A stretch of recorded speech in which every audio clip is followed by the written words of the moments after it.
O paciente estava se contorcendo na cama do hospital, mas não era uma dor qualquer. Era um tipo de agonia que parece vir de dentro para fora, uma pressão constante que não dava trégua. O rosto dele estava muito vermelho e gotas de suor frio escorriam pela testa, molhando o travesseiro. Ele tentava mudar de lado, dobrava as pernas, esticava o corpo, mas nada trazia conforto. A mão dele, trêmula, apertava a parte de baixo da barriga, logo acima do osso do pubis. Ali, a pele estava esticada, dura como uma pedra.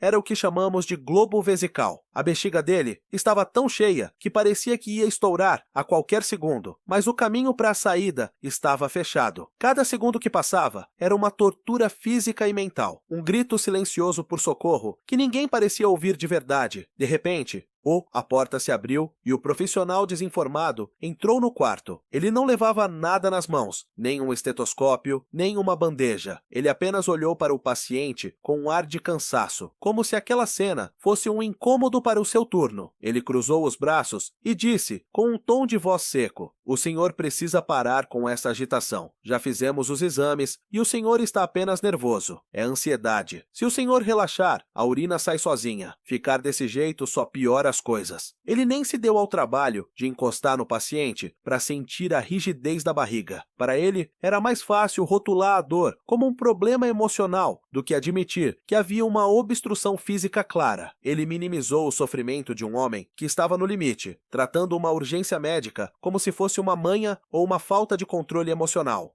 Com um suspiro de impaciência, ele virou as costas e saiu, deixando o paciente entregue à própria sorte e ao desespero da retenção urinária aguda. Poucos minutos depois, a porta se abriu novamente, mas desta vez o clima mudou. O profissional ético entrou no quarto. Ele percebeu o sofrimento no olhar do paciente antes mesmo de chegar perto da cama. Sem julgamentos e sem pressa, ele se aproximou e disse em voz baixa: "Calma, eu estou aqui para ajudar. Eu percebi que o senhor não está conseguindo urinar e vamos resolver isso agora." Ele lavou as mãos com cuidado e começou a organizar uma mesa auxiliar. Ele trouxe o kit de sondagem estéril, as luvas, o campo cirúrgico, o gel com anestésico e a sonda de Foley, que é aquele tubo flexível que ajuda a esvaziar a bexiga. Ele explicou cada passo de forma simples, sem usar palavras difíceis, apenas para acalmar o paciente. Enquanto o profissional desinformado tinha trazido apenas palavras vazias e julgamento, o profissional ético trouxe técnica, empatia e a solução real para o problema. Ele sabia que cada minuto de retenção era um risco para os rins. O procedimento foi realizado com uma precisão impressionante. O profissional preparou o campo, fez a limpeza necessária e introduziu a sonda com suavidade, respeitando o tempo e o corpo daquele homem. No momento em que a sonda atravessou a área da obstrução e chegou à bexiga, o efeito foi instantâneo. O som do líquido correndo pelo tubo plástico e caindo na bolsa coletora foi como uma música para os ouvidos de quem estava sofrendo. A urina, de cor amarelo escura, começou a encher o saco coletor rapidamente, provando que havia mais de 1 litro de líquido preso ali dentro.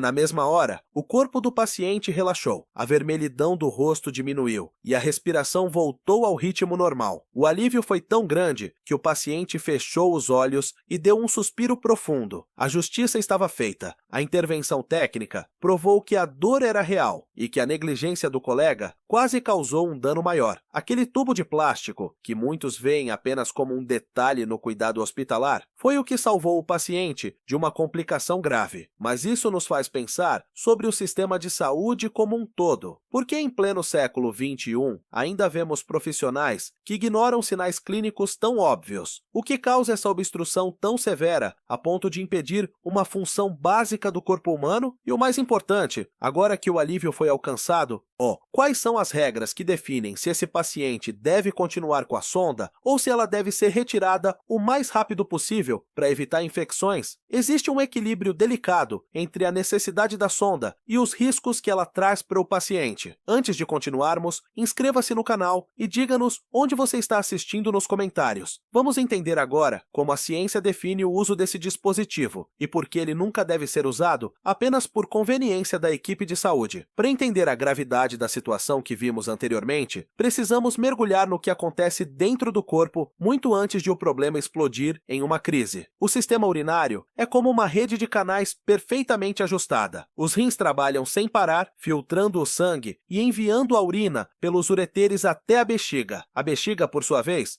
é um reservatório elástico e inteligente. Quando está cheia, ela avisa ao cérebro que é hora de esvaziar, e o corpo coordena a contração do músculo e o relaxamento do esfíncter. É um equilíbrio silencioso que chamamos de homeostase. No entanto, esse equilíbrio é frágil e pode ser quebrado por diversos motivos, transformando uma função natural em um pesadelo de dor. Considere o caso de um senhor que sofre de hiperplasia prostática benigna, algo muito comum com o avanço da idade. A próstata, que fica logo abaixo da bexiga, cresce e começa a apertar a uretra, o canal por onde a urina sai. No começo, o jato fica fraco e ele precisa fazer força. Com o tempo, a obstrução se torna total. É como se alguém pisasse com força em uma mangueira de jardim. O líquido continua chegando, mas não tem para onde ir. O outro perfil frequente é o paciente com bexiga neurogênica. Por causa de uma lesão na medula ou complicações do diabetes, a comunicação entre os nervos e a bexiga é cortada. A pessoa perde a sensibilidade ou a capacidade de comandar os músculos. Ela pode estar com a bexiga perigosamente cheia e nem sequer sentir até que o corpo comece a falhar. Já no ambiente de uma unidade de terapia intensiva, a sonda de demora assume um papel de vigilante. Ali, o controle do débito urinário é uma questão de sobrevivência. O profissional ético sabe que em pacientes em estado de choque ou com insuficiência renal, medir cada gota de urina que cai na bolsa é fundamental para entender se o coração e os rins estão funcionando. Se a produção de urina cai abaixo de um certo nível por hora, é um sinal de alerta vermelho. Nesse contexto, o terra-sonda não é apenas para coletar líquido, mas um monitor vital que guia as doses de medicamentos e a hidratação do paciente crítico. Infelizmente, é aqui que as tensões e os desrespeitos técnicos costumam aparecer. Em muitos plantões, o profissional desinformado vê a sonda como uma ferramenta de conveniência e não de necessidade clínica. Imagine um paciente idoso que sofre de incontinência urinária e acaba molhando a cama com frequência para não ter o trabalho de trocar os lençóis e as fraldas várias vezes ao dia. Esse profissional sugere a passagem de uma sonda de demora. Isso é uma crueldade técnica mascarada de cuidado. Usar um dispositivo invasivo apenas para facilitar o trabalho da equipe de enfermagem expõe o paciente a um risco enorme de infecção do trato urinário. Cada dia que a sonda permanece sem uma indicação real,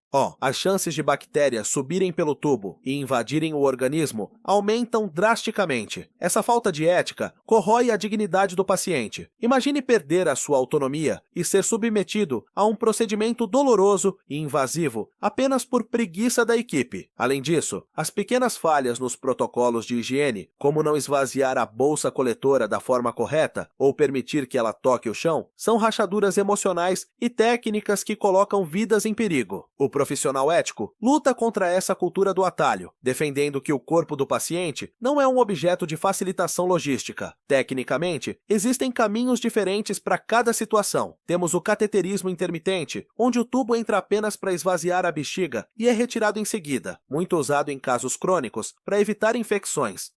E temos o cateterismo de demora, conhecido como sonda de Foley, que possui um pequeno balão na ponta. Esse balão é inflado com água destilada dentro da bexiga para garantir que a sonda não saia do lugar. A técnica exige uma asepsia rigorosa, luvas estéreis e um campo cirúrgico limpo. Qualquer erro na introdução pode causar traumas na uretra ou levar micro-organismos para dentro de um sistema que deveria ser estéril. O conhecimento técnico e o respeito ao protocolo são as únicas armas capazes de garantir que essa ferramenta traga cura e não novas doenças. Agora que entendemos a técnica, chegamos ao ponto central, o momento da decisão clínica. O profissional ético sabe que a escolha de passar uma sonda de demora não deve ser baseada no que alguém acha, mas sim em evidências claras. O primeiro critério, e o mais óbvio que vimos no início desta história, é a obstrução mecânica ou a retenção urinária aguda. Quando o caminho está fechado por uma próstata aumentada ou por coágulos, a sonda é a única forma de evitar que a bexiga sofra uma lesão ou que os rins parem de funcionar pela pressão da urina que volta. Nesse momento, o profissional ético não hesita. Ele age com precisão, porque entende que cada minuto de retenção é um minuto de sofrimento físico e um risco grave para o paciente. Mas a utilidade deste dispositivo dispositivo vai muito além da urgência da dor. Na unidade de terapia intensiva, onde o paciente crítico luta pela vida, o monitoramento do débito urinário se torna uma ferramenta de diagnóstico vital. Se o paciente está em estado de choque ou teve uma queda brusca de pressão, os rins são os primeiros órgãos a dar sinais de falência. A medir a urina de hora em hora diz à equipe se os órgãos estão recebendo o sangue necessário para continuar trabalhando. O profissional desinformado pode achar que isso é apenas excesso de zelo, mas o profissional ético sabe que esses mililitros registrados na bolsa coletora são tão importantes quanto o ritmo do coração no monitor. É esse controle que define se a medicação deve ser ajustada ou se o volume de soro está adequado para salvar aquela vida. Há também o cenário das cirurgias, onde a sonda atua como uma aliada silenciosa. Procedimentos urológicos ou cirurgias de longa duração exigem que a bexiga permaneça vazia. Isso evita acidentes durante o ato cirúrgico e permite que a equipe trabalhe com segurança. Além disso, em cirurgias extensas, o paciente recebe muito líquido pela veia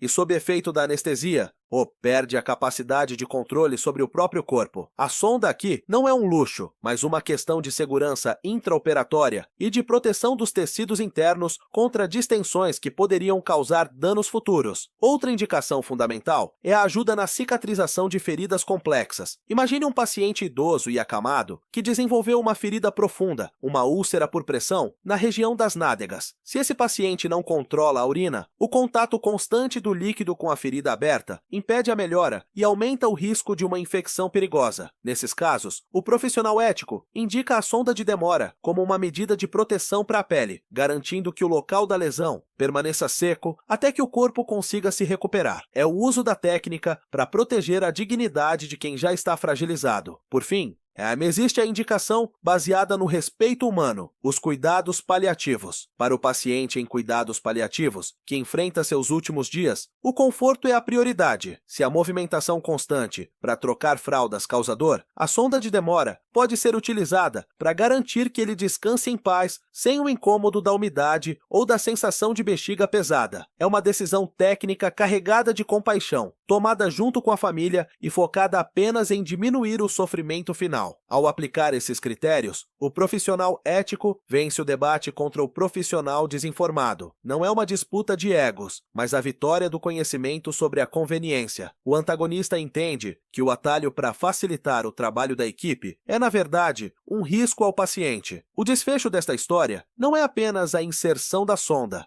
mas o compromisso com a sua retirada rápida. O paciente recupera sua autonomia e sorri, sabendo que foi tratado com ciência. A sonda vesical de demora é uma ferramenta de cura, não uma conveniência. O respeito ao corpo do paciente começa na precisão de cada indicação.